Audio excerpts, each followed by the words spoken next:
When you take a look at this car and you hear the name Ora Funky Cat, you could be forgiven for thinking this was a concept car, but this is a full production car from Great Wall Motors, which will surely go down as one of the boldest launches from a new car brand to the UK that we've ever seen. With its £32,000 price tag, does this little EV stand up to the competition? Let's find out. Hello folks, here I am today with the Ora Funky Cat from Great Wall Motors. Now this is a car that promises to be full of personality and interest.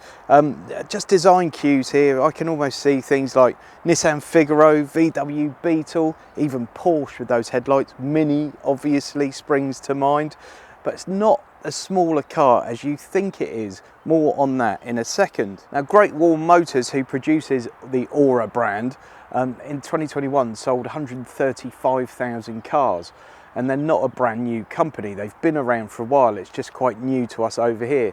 You may remember, some of you, that GWM did a pickup truck in the UK probably about 10 years ago, and Ora is their new sort of funky passenger car brand. There's only one spec level on this car at the moment, that's the first edition trim. It's priced just under 32 grand, and the only options available are paint. You can have a choice of metallic colours for about 500 quid or just under 800 quid to go for the two-tone that we've got here. You might think that seems like a lot of money, but it comes absolutely stacked with spec. It's got everything you can possibly imagine on it, and more on some of that in a moment. So as standard, the car comes with a 5-year unlimited mileage warranty, which is not too bad, is it? The EV drivetrain and the batteries come with an 8-year 100,000 mile warranty, which again is fairly competitive. The 48 kilowatt battery pack gets you a claimed range of 191 miles WLTP, and from what I've seen so far, that seems very achievable around town. Although if you get it out onto the motorway, you're going to struggle to hit those numbers. You've got 171 PS of power and officially a 0 to 62 time of 8.3 seconds, although in the real world it's a bit quicker than that, I'll have you know. It's only once you sit in the back here that you realise what a large car this is. You know, this car rivals the ID.3 in terms of its external dimensions, where many people look at it on paper and think it's going to be something like a Fiat 500. It's not, it's really quite a decent sized car. It's a good family hatchback, and certainly the space you get in the rear is testament to that. I've been in sort of small, medium-sized SUVs with less room in the back than this. The driver's seat's in my normal position, there's plenty of knee room. You've got a USB-A socket down there, just the one. You've got some seat pockets here, really nice materials everywhere, fairly decent visibility. The middle seat is really only 2/3 of a seat, so you probably wouldn't want to sit there for a long journey, but otherwise no issues with this cabin at all. It's really nice. So as you can see, the interior of the car is every bit as interesting and full of personality as the exterior of the car. Got these nice two-tone leather seat with a mixture of materials and finishes to them. You've also got this nice leather stitch fabric here, this wood or wood effect trim here. Everything just fits together very nicely, and you can tell someone spent a lot of time on the aesthetics of this. And it's not just the aesthetics, the material quality is really quite good. The switchgear, very reminiscent of a Mini down here, but it just feels very robust, very well built. You've got a wireless charging pad here, a small cubby here, and your gear selector here. And then down here you've got 2 USB sockets and a pair of cup holders. The cup holders are not in the most convenient place to reach, and all I would say is at the moment the car doesn't have Apple CarPlay or Android Auto, but that's coming on an over-the-air update very soon. But when it does, I hope it's wireless, because the USB sockets are right down there, much like we've seen in things like the Hyundai Ioniq 5. They're just not very well placed, they're not very convenient if you're having to get to them regularly, and certainly if you want to plug your phone in, then you've got to go right down here. So I hope that Apple CarPlay and Android Auto is wireless when it does come to fruition. The infotainment system itself is very good. You don't really feel that you need Android Auto or Apple CarPlay, because to be honest, there are snappier systems on the market, but it's easy to use. You don't need to go through an instruction manual to actually work your way around this thing. It's good. Likewise, the driver information display is very crisp, very clear, and it's just got enough of everything without being too intrusive. You'll notice here this weird little box, that's actually a camera that's watching your eyes. So Later when I'm doing the test drive and I'll be talking to camera a bit, it might shout at me occasionally and tell me to concentrate on my driving. What it can also do is facial recognition and actually save your settings for the car. So if I get in the car and have my seat adjusted a certain way, then my wife jumps into the car, it will know she's in the car and immediately adjust everything to her preferences, which is really quite trick on this class of vehicle. But in general terms, you get in the front here and everything just feels quality. Everything you touch feels quality. Feels much better than you expect in a car of this class. And if you were to compare it to something like the VW ID.3, which is a more expensive car but slightly different offering, this just blows it away in terms of interior quality and the way it makes you feel. You get in the ID.3, which is a perfectly good car, but it feels a little bit numb. It feels like a few corners have been cut. This is quite the opposite. It's full of interest and personality and quality. Now here's the disappointing bit. It's only a 228 litre boot, which is about 150 litres less than something like a VW ID.3. And because there's no frunk or front boot in this one, you have to keep your charging cables in there as well. So for me, that's a bit of a disappointment, but if you use this car mainly as a city car, which is where its strengths lie, maybe it's not such a problem for you. Driving around in town as I am at the moment is where this car really comes into its own. It's got all the power you're ever going to need. It's good fun to drive. It's very capable, and you're not sort of wanting for anything. It's agile, like no problems with it whatsoever, and it just puts that grin on your face, which there aren't too many cars that can do. And despite the fact that the exterior styling is probably not meant to appeal to someone like me, I love driving it.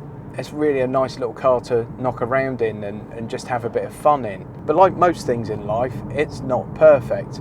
The suspension is slightly odd in that it soaks up small bumps really well, but if you go over anything a bit agricultural, it gets a bit bangy and crashy. It can also at times, particularly when the road's very slick, it can struggle to put the power down. If you accelerate quite hard from a junction or something, you're trying to nip out a roundabout and it's been raining, you will get a lot of wheel spin coming from those front wheels. When you're on the twisty stuff though, you will get plenty of grip in the corners and you don't feel like it's got a ton of body roll. You just don't get that sort of great driving experience that you would get in an MG4, but there aren't too many cars out there at the moment that do give you that, in all fairness.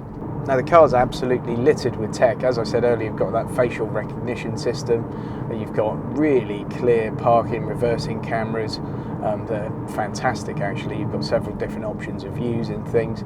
Unfortunately, you don't have physical controls for the aircon, climate control. You've got the switches that I showed you earlier to actually take you to a shortcut on the screen, but then you have to sort of change things on the screen. If you become the owner of one of these, it's got a very full featured app with loads of different bits and bobs on. You've got games on here, you name it, it happens. It's even got silly little things like when you first turn the car on, you've got kind of koi carp that float across from the driver information display over to the navigation screen. Things that give it a bit of fun, a bit of personality, and the way they've incorporated the tech to kind of fit in with the sort of fun styling of the car, it just works. It's very well done. Now when we get out onto the dual carriageway as we are now, it becomes a little bit of a different beastie. Firstly, the car's nowhere near as efficient, so if you were to do a long motorway run in this, I don't think you'd get anywhere near that 190 miles of range. I think you'd probably be closer to maybe 140. I've only done some short sort of motorway stints in it, but the consumption is much worse than you'll see around town. The other thing, I don't know if you're picking it up now, it's that road noise.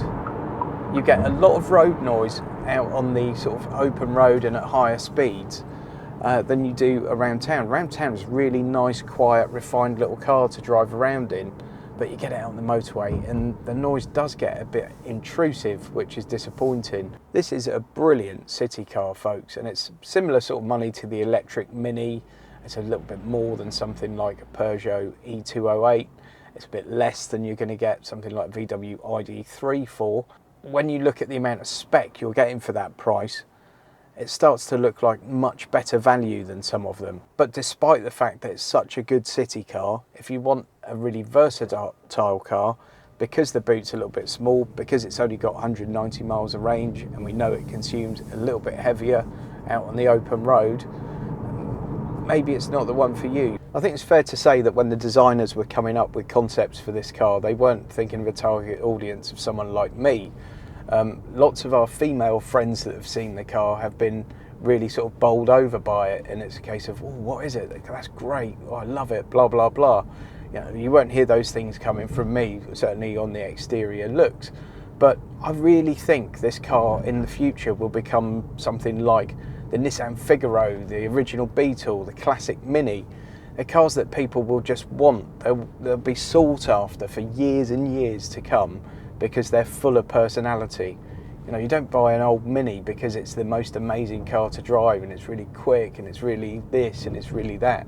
You buy it because it's full of personality, and that's what this car has in absolute abundance, personality. So this is just the first car for Ora in the UK. There are plans for them to expand in quite a big way over here. There should be 15 dealerships up and running by the end of this year, with more to come in future.